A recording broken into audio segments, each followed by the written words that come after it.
ഇന്നത്തെ നമ്മുടെ വിഷയം വിവാഹത്തിന് മുമ്പ് പങ്കാളിയുമായി ഈ കാര്യങ്ങളൊന്നും ചർച്ച ചെയ്യാൻ മറക്കരുത് എന്ന വിഷയത്തെക്കുറിച്ചാണ്. അതായത് വിവാഹത്തിന് മുമ്പ് എല്ലാ കാര്യങ്ങളും സംസാരിച്ചില്ലെങ്കിലും ചില കാര്യങ്ങൾ കൃത്യമായി സംസാരിക്കേണ്ടത് വളരെ പ്രധാനമാണ്. പ്രത്യേകിച്ച് സാമ്പത്തികം പോലെയുള്ള വിഷയങ്ങൾ ഇരുവരുടെയും ഭാവിയെ സുരക്ഷിതമാക്കാൻ ഏറെ സഹായിക്കും എന്നർത്ഥം. വിവാഹം എന്ന് പറയുന്നത് രണ്ട് മനസ്സുകൾ ഒന്നിക്കുന്ന ഒരു സുന്ദര ബന്ധമാണ്. അതുകൊണ്ട് വിവാഹത്തിൽ എപ്പോഴും ചില കാര്യങ്ങൾ നേരത്തെ സംസാരിക്കേണ്ടത് പ്രധാനമായിട്ടുള്ള ഒരു കാര്യമാണ്. ഒരുമിച്ച് ജീവിക്കാൻ തീരുമാനിച്ചു കഴിയുമ്പോൾ തീർച്ചയായും ചില കാര്യങ്ങൾ പരസ്പരം സംസാരിക്കണം. വിവാഹത്തിൻ്റെ പുതുമോടിയിൽ ഒരു പക്ഷേ പ്രശ്നങ്ങളൊന്നുമില്ലാതെ പോകുമെങ്കിലും പിന്നീട് വർഷങ്ങൾ കഴിയുമ്പോൾ പല കാര്യങ്ങളിലും അഭിപ്രായ വ്യത്യാസങ്ങൾ ഉണ്ടാവാൻ സാധ്യത വളരെയേറെ കൂടുതലാണ്. എന്താണ് രണ്ടുപേരുടെയും കാഴ്ചപ്പാടെന്നും എന്തൊക്കെ കാര്യങ്ങളാണ് ഭാവിയിലേക്ക് വേണ്ടതെന്നും പരസ്പരം അറിഞ്ഞിരിക്കേണ്ടത് നല്ലതാണ്. അത് അറിഞ്ഞിരിക്കുന്നത് വളരെ നല്ലതാണ്. ഏറ്റവും പ്രധാനപ്പെട്ട കാര്യങ്ങളിലൊന്നാണ് സാമ്പത്തികം. ഇതേക്കുറിച്ച് നേരത്തെ സംസാരിക്കേണ്ടത് വളരെ പ്രധാനമാണ്. കടങ്ങളുണ്ടോ, അല്ലെങ്കിൽ സേവിങ്സ് എത്രയുണ്ട്, ഇങ്ങനെയുള്ള കാര്യങ്ങളൊക്കെ കുറിച്ച് കൃത്യമായി ഒരു വ്യക്തത വേണം.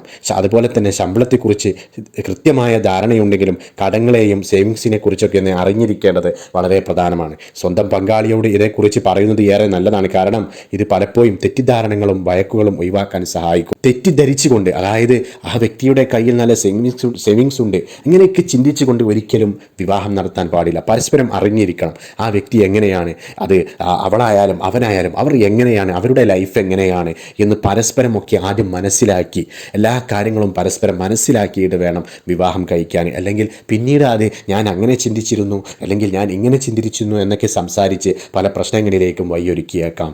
ഈ കാര്യം പ്രത്യേകം ശ്രദ്ധിക്കുക. പരസ്പരം ആദ്യം എല്ലാ കാര്യങ്ങളും അറിഞ്ഞ് പരസ്പരം പൊരുത്തപ്പെട്ട് നല്ല സന്തോഷത്തോടു കൂടി വിവാഹത്തിന് ഒരുങ്ങാൻ ശ്രദ്ധിക്കണം എന്നാണ് പറയുന്നത്. വിവാഹത്തിന് മുമ്പ് പരസ്പരം മനസ്സിലാക്കേണ്ട ഒരു കാര്യം തന്നെയാണ് ജോലിയും കുടുംബവും എങ്ങനെയാണ് കൈകാര്യം ചെയ്യുക. ഇതൊക്കെ പരസ്പരം ചർച്ച ചെയ്ത് നല്ല രീതിയിൽ മനസ്സിലാക്കേണ്ട, മനസ്സിൽ ഒരു ധാരണയാക്കി എടുക്കേണ്ട കാര്യമാണ്. ജോലിയും കുടുംബവും എങ്ങനെ കൈകാര്യം ചെയ്യും, രണ്ട് പേരും ജോലിക്ക് പോകുന്നുണ്ടോ, ഇങ്ങനെയുള്ള കാര്യങ്ങളൊക്കെ. അതുപോലെ തന്നെ കുട്ടികളെക്കുറിച്ച് എത്ര സമയം കഴിഞ്ഞിട്ടാണ് നമുക്ക് കുട്ടികൾ വേണ്ടത്, ഇങ്ങനെയുള്ള കാര്യങ്ങളൊക്കെ കുറിച്ച്. കുട്ടികളുടെ കാര്യത്തിൽ ഇന്നത്തെ കാലത്ത് പല ദമ്പതികളും ഈ കാര്യങ്ങളെക്കുറിച്ച് നേരത്തെ തന്നെ സംസാരിക്കാറുണ്ട്. ഇത് വളരെ പ്രധാനപ്പെട്ട ജീവിത തീരുമാനമാണ്. ചിലർക്ക് ഇതൊരു നാണക്കേടായൊക്കെ തോന്നാറുണ്ട്. അത് പിന്നീട് വലിയ പ്രശ്നങ്ങളിലേക്ക് നയിക്കാൻ സാധ്യത കൂടുതലാണ്. അതുകൊണ്ട് ഈ കാലഘട്ടത്തിൽ ഇതേക്കുറിച്ച് കൃത്യമായി സംസാരിക്കുക. കുട്ടികൾ എന്ന് പറയുന്നത് വലിയൊരു ഉത്തരവാദിത്തമാണ്. അത് കൃത്യമായി സംസാരിക്കേണ്ട കാര്യമാണ്. നമ്മുടെ മക്കളെ നല്ല രീതിയിൽ അവരുടെ ഭാവിയൊക്കെ സുരക്ഷിതമാക്കി അവരെ നല്ല രീതിയിൽ സന്തോഷത്തോടു കൂടി വളർത്തേണ്ടത് നമ്മുടെ കടമയാണ്. അതുകൊണ്ട് ഈ കാര്യങ്ങളൊക്കെ മനസ്സിലാക്കിക്കൊണ്ട് ഈ കാര്യങ്ങളൊക്കെ നേരത്തെ തന്നെ തീരുമാനിക്കാൻ ശ്രദ്ധിക്കുക. അതുപോലെ തന്നെ പരസ്പരം അങ്ങോട്ടും ഇങ്ങോട്ടും ഭർത്താവിൻ്റെ എന്തെങ്കിലും ഒരു കുറവ് കാണുമ്പോൾ ഭാര്യ അത് മൈനസാക്കി എടുക്കുക. അല്ലെങ്കിൽ ഭാര്യയുടെ അടുത്ത് എന്തെങ്കിലും ചെറിയ ഒരു കുറവ് കാണുമ്പോൾ ഭർത്താവ് അത് മൈനസാക്കി എടുക്കുക. ഇങ്ങനെ ഒരിക്കലും ചെയ്യരുത്. പരസ്പരം മനസ്സിലാക്കി തെറ്റുകൾ പരസ്പരം തിരുത്തിക്കൊണ്ട് നല്ല രീതിയിൽ നല്ലൊരു ഭർത്താവ് എന്നതിന് അപ്പുറം നല്ല ഒരു ഫ്രണ്ട്ഷിപ്പോട് കൂടി ജീവിതം മുന്നോട്ട് കൊണ്ടുപോകാൻ ശ്രദ്ധിക്കുക. പരസ്പരം അങ്ങോട്ടും ഇങ്ങോട്ടും മനസ്സിലാക്കി നല്ല രീതിയിലുള്ള ഫ്രണ്ട്ഷിപ്പോട് കൂടിയിട്ട് നല്ല രീതിയിൽ പൊരുത്തപ്പെട്ടുകൊണ്ട് എല്ലാ കാര്യങ്ങളും അങ്ങോട്ടും ഇങ്ങോട്ടും ഷെയർ ചെയ്തുകൊണ്ട് നല്ല ഒരു ജീവിതം ഉണ്ടാക്കിയെടുക്കുക. നമ്മുടെ മക്കളും നമ്മുടെ ജീവിതം കണ്ടിട്ടാണ് വളരുന്നത്.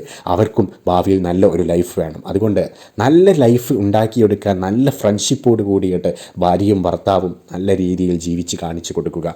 എല്ലാവരുടെയും കുടുംബജീവിതം നല്ല ഐക്യത്തോടു കൂടിയാവട്ടെ എന്ന് അവസാനമായിട്ട് പ്രാർത്ഥിച്ചുകൊണ്ട് നിർത്തുകയാണ്. ഇനി നല്ല ഒരു വിഷയവുമായി നമുക്ക് വീണ്ടും കാണാം.